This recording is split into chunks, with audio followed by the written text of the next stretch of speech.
Hello, good morning mga boss. Today is April 4, 2025. At yun nga, pinaliguan na naman natin ng ating mga stags, no?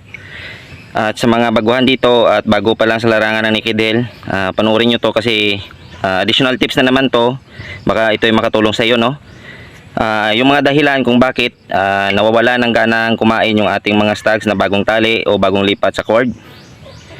Kung ano man yun, alamin mga boss, no? At subaybayan at patapusin nyo yung video na to. At short video lang naman to.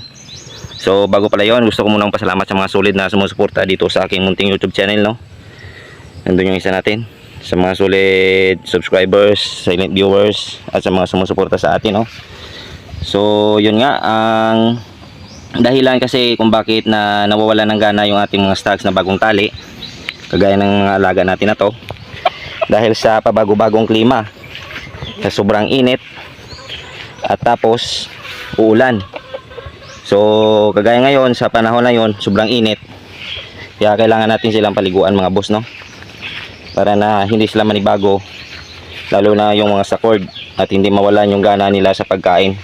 Yan kasi yung isang dahilan na nawala yung gana nila sa pagkain, dahil stress sila sa init, at tapos biglang uulan, kaya nawala sila ng ganang kumain, at nagkakaroon kasi sila ng plema o sipon.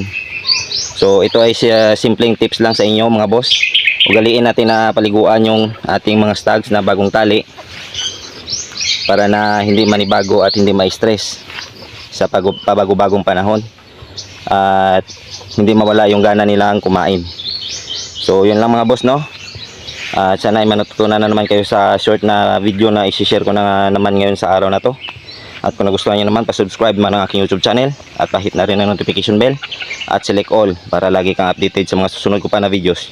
Yun lang mga boss, maraming salamat and God bless sa ating lahat.